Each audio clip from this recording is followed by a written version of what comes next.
지금 플레이백 되고 있는 영상, 이게 바로 제가 M1 맥북을 무조건 구매해야 되겠다라고 생각했던 포인트이기도 한데요. 422 HEVC 코덱 그리고 4K 영상입니다. 일부는 120프레임으로 촬영된 경우도 있었고 더 낮은 프레임으로 촬영된 부분도 있는데요. 조정 레이어를 올려서 색 보정도 했던 그런 영상들인데 이게 원활히 돌아간다는 게 참 감동적이었습니다.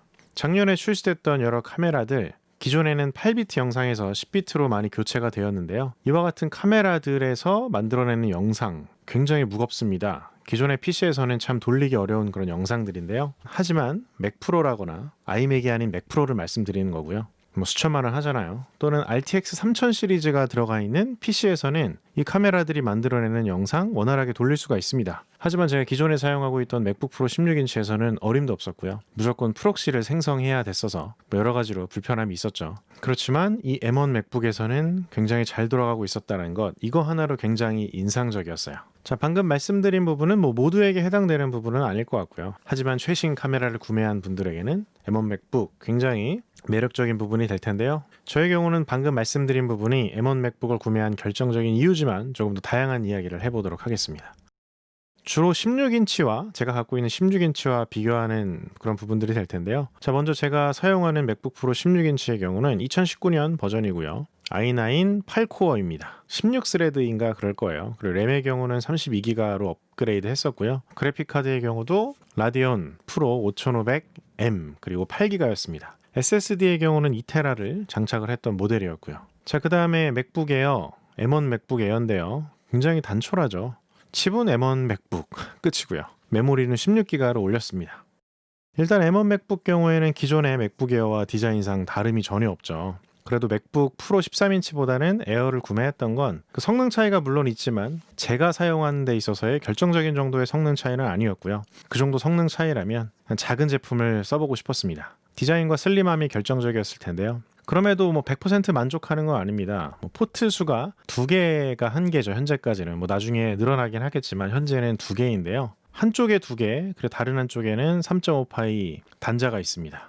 개개인 사용에 따라 다르겠지만 저의 경우는 양쪽에 하나씩 있었으면 더 좋았을 것 같아요. 개개인 의견 다를 수는 있겠고요. 포트가 2개인 것보다는 저는 한쪽에만 있다는 게 좀 불편했습니다. 2개라 물론 답답함이 있지만 충분히 해결할 수 있는 방법은 있거든요. 디자인은 크게 다를 게 없죠. 여전히 참 매력적이긴 합니다. 앞으로 올수록 얇아지는 디자인, 칼 같은 디자인 굉장히 멋있고요. 하지만 에어라는 이름이 붙기에는 지금 상황에서는 좀 무겁긴 하죠. 한 1.3kg 정도 나가니까요. 자, 그리고 터치 아이디가 들어갔고요. 이 부분은 참 편했고요. 터치바라고 하죠. 저는 이거보다 물리 버튼을 더 선호하는데 이것도 아마도 에어를 선택하는 이유 중에 하나긴 했을 것 같고요. 좌파는 여러분들 영문으로 했습니다. 왜냐하면 예쁘니까. 그렇습니다. 슬림한 디자인 하나는 참 매력적이다라고 말할 수 있겠고요. 그래서 성능 테스트를 한번 해봤는데요. 일단 미리 말씀을 드리면 그렇습니다. 16인치와 큰 차이를 못 느꼈어요. 먼저 맥북 프로 16인치부터 성능 테스트 간단하게 볼 텐데 크롬에서 4K 60프레임 돌려봤습니다. 당연히 잘 돌아가죠. 이 정도는. 8K 영상도 한번 재생해봤는데요. 약간의 한 번씩 버퍼링이나 끊김이 있긴 있습니다만 맥북 프로 16인치에서 어느 정도 재생이 가능합니다. 30프레임은 전혀 문제없이 돌아가고요. 그리고 이거를 2개 다 동시에 플레이백을 한번 해봤는데요. 4K 60프레임은 전혀 문제없이 돌아가면서 8K가 한 번씩 버벅이는 걸 확인할 수 있었고요. 자, 그 다음에 제가 영상 초기에 보여드렸던 같은 영상을 한번 재생해보고 있는 건데요. 이게 프록시 없었을 때는 아주 끊깁니다. 재생을 거의 할 수 없고 편집이 불가한 수준이에요. 프록시를 만들면 문제 없는데요. 그냥 재생이 안 됩니다. 422 HEVC 영상 정말 무겁죠. 하드웨어 가속이 안 되고 있기 때문인 거고요. 그 다음에 여전히 아쉬운 건 맥에서는 스팀 게임이 많이 지원하지 않는다라는 게 개인적으로 좀 아쉽습니다. 게임을 많이 하는 편이 아닌데 간혹 즐기고 있거든요. 이 외장 그래픽이 들어가 있는 16인치에서는 아마 해상도를 머리카락 표현되고 한 1920인가 가로 해상도 그 정도로 선택을 했었어요. 대부분 보통이나 고급 사양이었는데 한 60프레임 정도로 원활하게 재생이 됩니다. 게임하는 데는 문제 없는데 좀 오래된 게임이잖아요. 우회해서 게임을 좀 더 즐길 수도 있는데요. 네이티브에서 좀 원활하게 다양한 게임들이 지원되면 좋겠다라는 의견 잠시 말씀드리고요. 자, 그런데 지금 어떻게 하고 있는 거냐면 영상을 재생하면서 팝컷 플레이백 하면서 게임도 돌려보고 있었던 상황인 겁니다. 스트레스를 좀 많이 주고 있었어요. 그럼에도 불구하고 왔다 갔다 하면서도 재생도 되고 게임도 되고 한다라는 거. 하지만 하드웨어 가속이 없는 이 영상 부분에 있어서는 원활하게 재생이 안 되고 있고요. 자, 그리고 맥북 프로 16인치가 아마 M1보다 확실하게 더 좋은 점은 영상을 추출하는 시간이 더 빠르다라는 걸 거예요. 그래서 1분 25초짜리 영상인데요. 추출하는 시간 대충 한번 측정해 보겠습니다. 자, 중간에 한번 보면 역시 확실히 뜨거워져요. 뭐 표면이 한 48도 이렇게 올라가는데 굉장히 열이 빨리 납니다. 예를 들어 이렇게 영상 편집을 만약에 배터리로 하면 배터리 정말 광탈해요. 다는 게 보일 정도로 빨리 다는 그런 부분이 있죠. 자, 이 1분 25초짜리 영상이 익스포트 되는데 2분이 조금 더 걸리더라고요. 4K 영상이었고 24프레임으로 뽑았는데 이 정도 시간이 걸렸습니다. 자, 비슷한 상황을 한번 M1 맥북으로 한번 더 해봤어요. 4K 60프레임 잘 돼요. 동시에 한번 이번에는 8K 영상도 돌려봤는데 맥북 프로 16인치랑 비슷하더라고요. 4K 60은 전혀 문제 없지만 8K 60프레임을 동시에 플레이하면 8K 쪽은 중간중간 한 번씩 버벅이는 걸 확인할 수 있습니다. 자, 그리고 같은 아까 보여드렸던 영상이죠. 재생되는데 전혀 문제가 없고요. 자, 그리고 게임 쪽으로 와보면 방금 보여드렸던 것처럼 영상 재생하면서 팝컷 플레이백 하면서 게임으로 한번 와본 겁니다. 16인치도 아까 그렇게 했었는데요. 한 30프레임이 좀 넘게 나오더라고요. 확실히 그래픽카드에서는 조금 부족한 면을 볼 수 있었어요.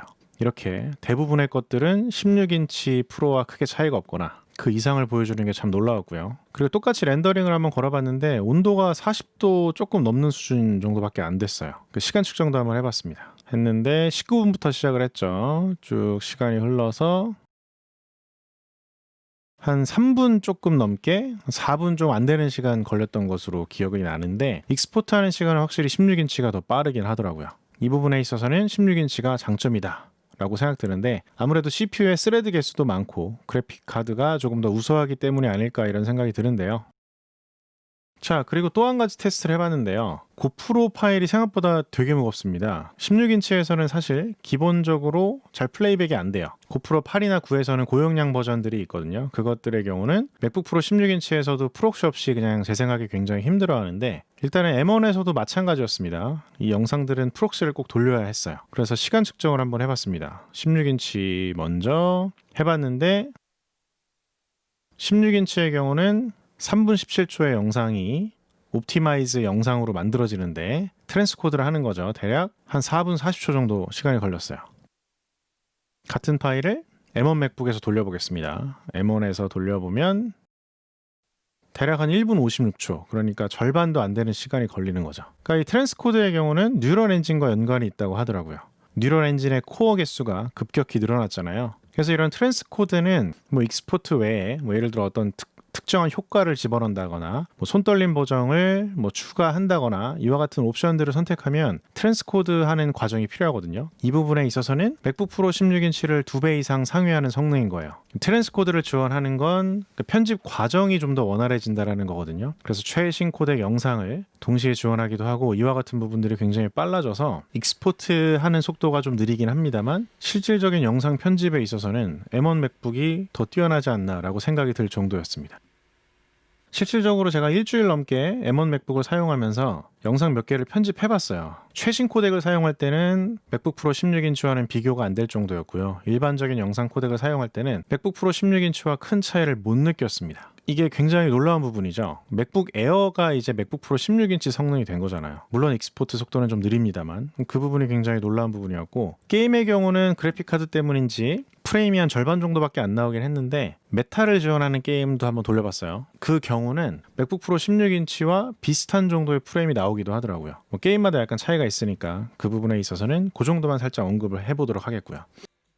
그렇습니다. 그래서 저의 경우는 M1 맥북 에어 구매한 걸 너무 잘했다라고 생각하고 있어요. 왜냐면 제 상황에서는 정말 가성비가 좋게 느껴졌거든요. 저의 경우 영상 편집을 계속 해야 되기 때문에 그 부분이 결정적이긴 했을 텐데요. 그 외에도 일반 사용자분들에게도 M1 맥북은 굉장히 매력적으로 다가갈 수밖에 없을 것 같아요. 맥북 에어 라인업과 15인치와 16인치와 비교하면 더 큰 성능 차이가 있었는데 그 갭이 거의 사라지다시피 했고 어떤 부분은 추월당하기도 했기 때문인 거예요.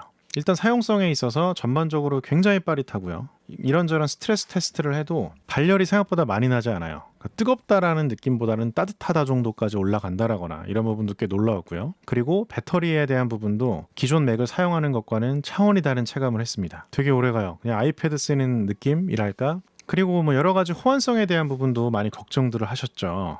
호환성에 대한 부분은 생각보다 크게 걱정할 부분이 아니라고 생각되고요. 특히나 이제 윈도우즈를 쓰시는 분들에 있어서는 부트캠프를 반드시 써야 된다. 이런 분들이 아닌 경우에는 뭐 패럴러즈라는 대안도 있죠. 패럴러즈도 굉장히 잘 돌아가는 것들 최근에 확인하고 있고요. 그렇습니다. 출시되기 전에 M1 맥북에 대한 이야기를 나눴을 때 굉장히 회의적인 시선으로 바라보시는 분들 다 어디 가셨나 모르겠어요. 그럼에도 불구하고 약간의 존버할 이유도 생기긴 했어요. 왜냐하면 이 첫 번째 M1이 이 정도 성능이니 뭐 조만간 또 공개가 되겠죠. M1X가 들어간 새로운 맥 모델들이 뭐 예를 들어 맥북 프로 16인치의 새로운 모델이라거나 이런 경우에는 성능이 더 훨씬 더 좋아질 것 같아서 더 고성능을 원하시는 분들은 조금 지켜볼 이유도 생긴 것 같습니다. 그렇지만 오랫동안 맥북을 살까 말까 하셨던 분들에게는 또 더 이상 고민할 필요가 없게 되기도 했어요. 왜냐하면 이렇게 가벼운 맥북 에어도 굉장히 뛰어난 성능을 내주기도 하고요. 그리고 실제로 가격이 굉장히 싸진 거예요. 굉장히 저렴해진 건데 기본 모델의 경우 이제 교육 할인을 받았다는 전제하에 116만 원부터 시작을 하는데 많은 테스트들을 보면 램이 꼭 16기가까지 필요 없다라는 그런 판단도 듭니다. 뭐 예를 들어 저처럼 맨날 영상 작업하거나 굉장히 헤비한 작업을 하시는 분들이 아닌 이상 일반적인 분들은 그냥 기본 사양 선택하시면 전혀 문제가 없을 거고요. 8기가 통합 메모리만으로도 웬만한 작업들 하시는데 전혀 문제가 없을 겁니다. 저장 공간이 좀 부족하다 싶으신 분들만 뭐 512기가, 1테라 뭐 이 정도만 선택하셔도 굉장히 좋겠다는 생각이 들고요. 16인치와 비슷한 성능의 1테라가 164만 원이다. 매력적인 가격인 거죠.